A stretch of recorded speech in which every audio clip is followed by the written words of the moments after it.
Hello, and welcome to our presentation on innovations in education. I'm Heather, I'm Donna. and we have been working together for a long time.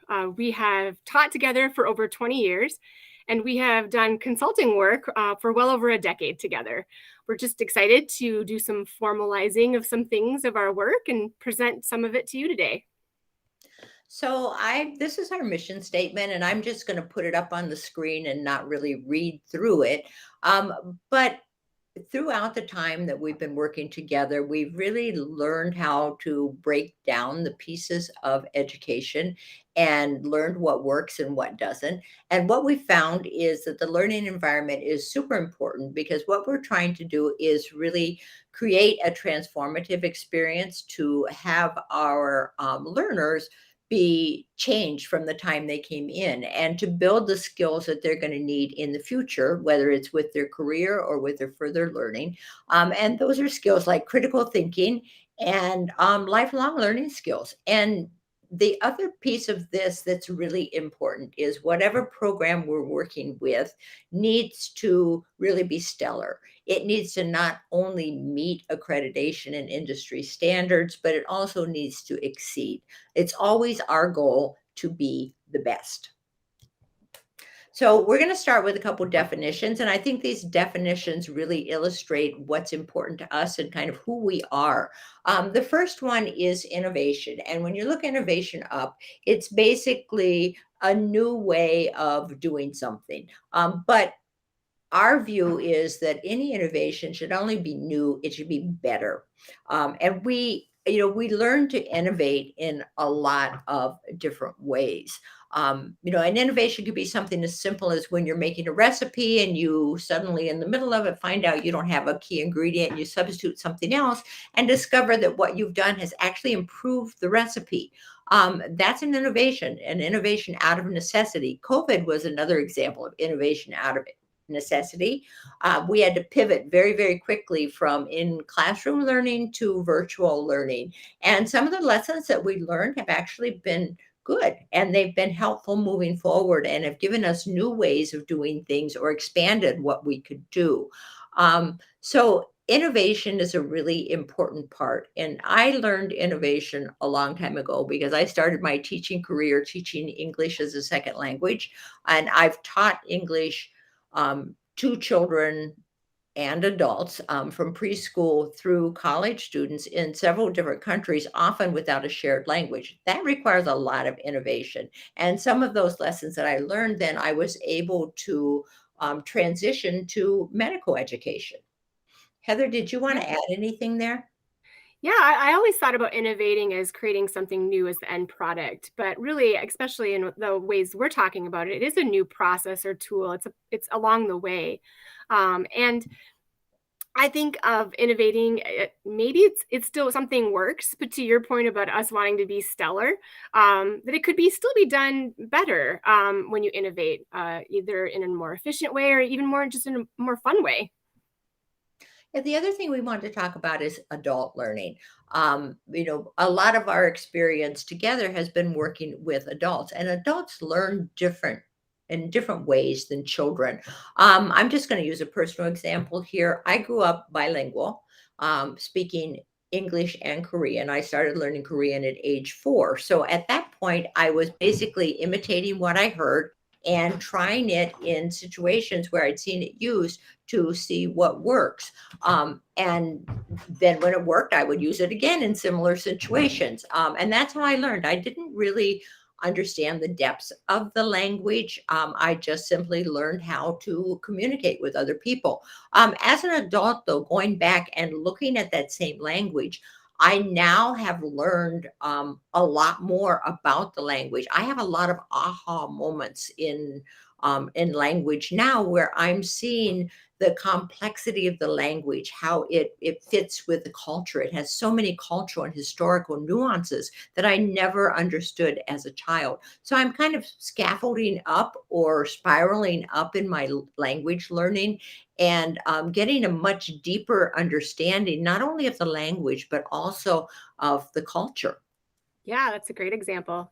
That learning spiral is something we do in graduate medical education too, to revisit things and bring further understanding to it. I For adult learning for me, I had never really thought about how to learn best, even during my own education, until you and I had the opportunity to build a graduate medical program together. And taking some time to pause about how do you build a structure around supporting learning like this. And I think my key takeaways about adult learning are learning things in connection or in sequence together that make sense, that it's actually about those connections and not about the things itself. And creating connections between things helps really solidify knowledge and create an understanding instead of just trying to absorb and digest and memorize stuff. I think the other part of adult learning I have found really important is that it's purposeful in meaning to the end goal. And it's active learning. Adults just learn better when we do and it's meaningful, instead of passive learning.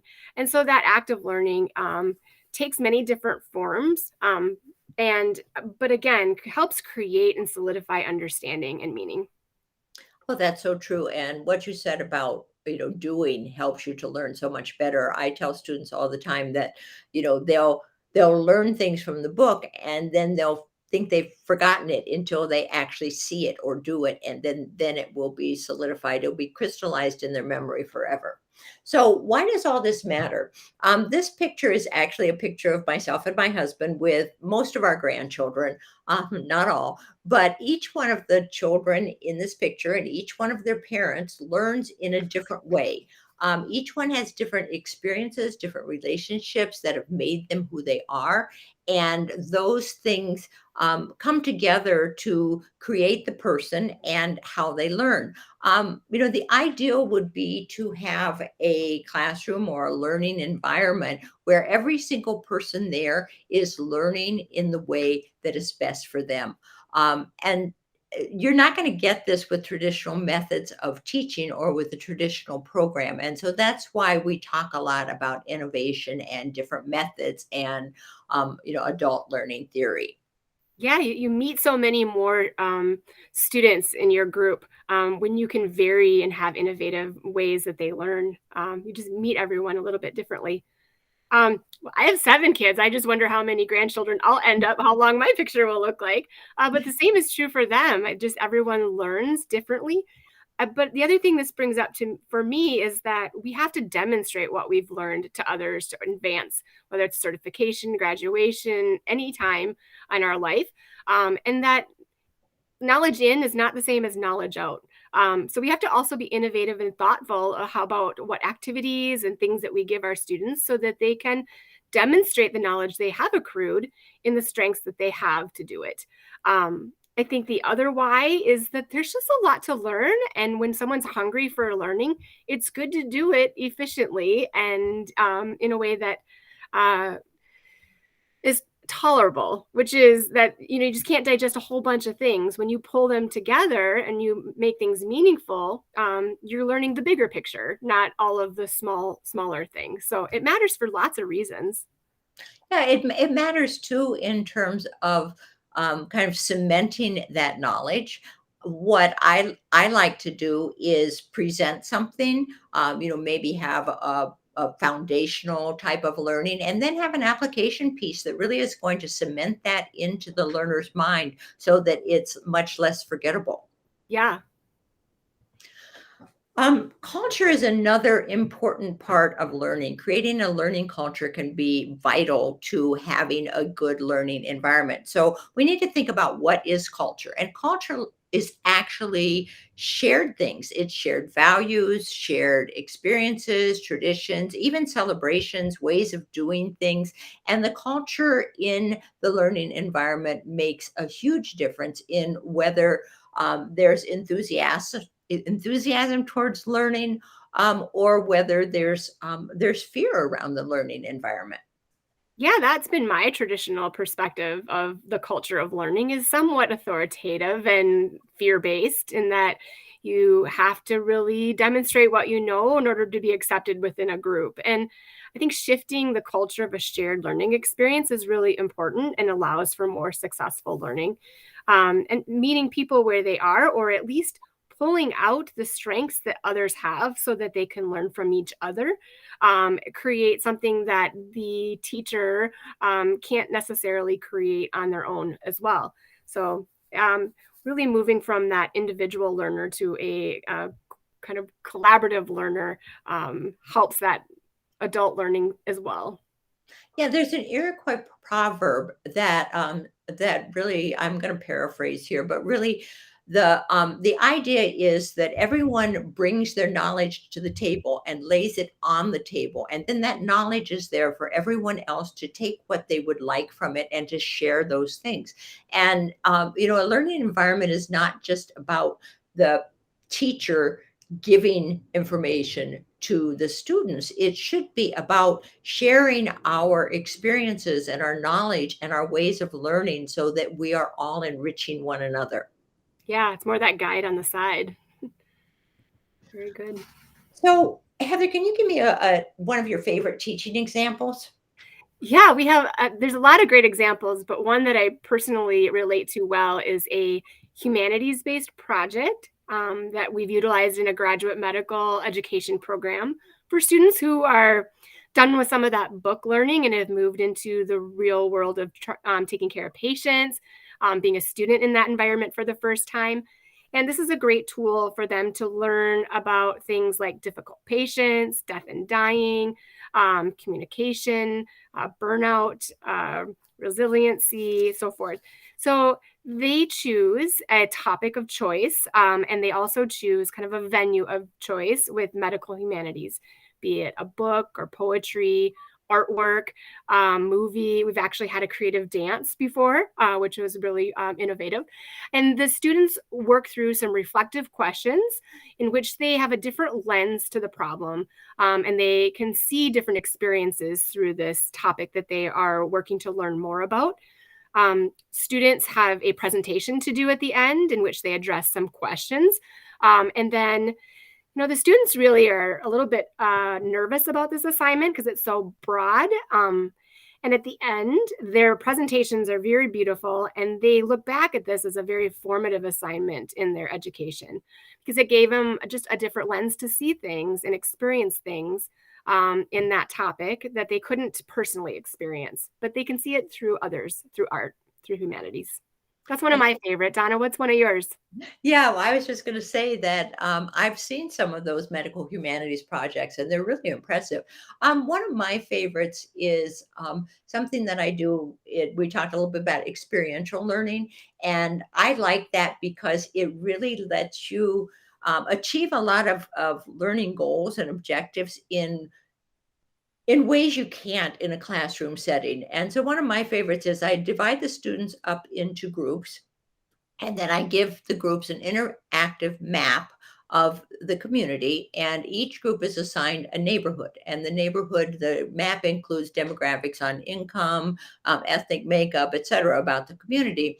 But I also give them a family profile, and that gives them the family income. It gives them their ethnicity and their dietary preferences. It may give them any medical conditions that they have, whether or not they have transportation, things like that. And then the students are required to take that family profile, go out into their assigned neighborhood, find grocery stores that really fit with the family's income and also their dietary preferences. And they need to make a menu based on that family, their income, their medical needs, etc., for a week. From the grocery stores that are available in their neighborhood. And if they don't have their own transportation, they need to use public transportation. That needs to be included as well. While they're in the neighborhood, they also need to look around for opportunities for exercise, because diet alone is not enough when you're trying to be healthy. You need exercise. It needs to be safe and it needs to be affordable. So then the students come back into the classroom and they share their they share their experiences. They share their family profile. They share the difficulties that they had with this assignment, how they made the decisions they made, what what they use for resources, etc. And they learn from each other. So it's kind of that bringing all the knowledge to the table and sharing it so that they learn from each other. And I like this because it actually gets them out of the classroom. It makes them think. It makes them use things that they've learned in other classes, like nutrition, like medical conditions, etc. And they find it fun. So that's one of my favorites. Yeah. I've heard from students after once they're in their clinical time, it because it's experiential, right? They look back and it informs their decisions for patients later on because they have experienced it, not just learned the concepts of. Yeah, I love that assignment. Yeah, I mean, it's hard to teach social determinants of health from a lecture. You actually have to be out there and see it, experience the poverty and sometimes the fear of being in a neighborhood that maybe doesn't feel quite as safe as your own. Right. Yep.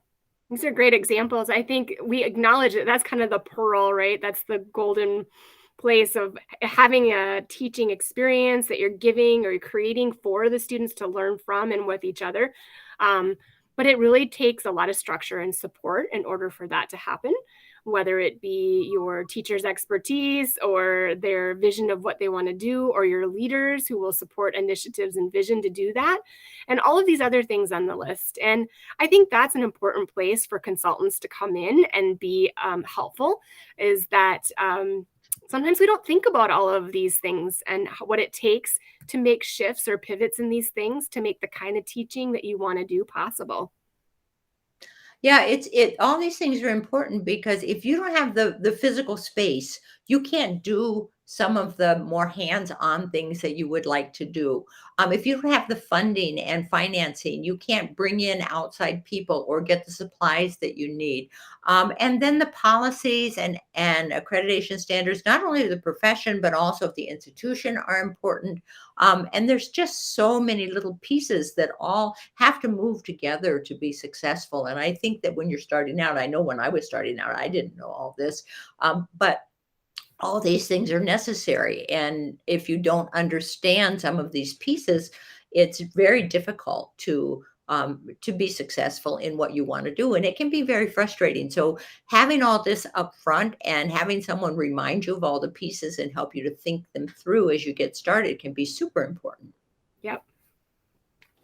So what do we do? Well, we basically try to take your vision. We try to help you find the pot of gold at the end of the rainbow, to make that vision successful, to turn it into working, um, working program, a working product that you're going to deliver in terms of education.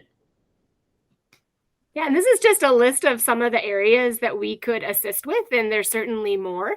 I think it's also important to think that consultants can be helpful either in small topics, such as, changing out a portion of your lecture to become more active learning based, to the creation of an entire program.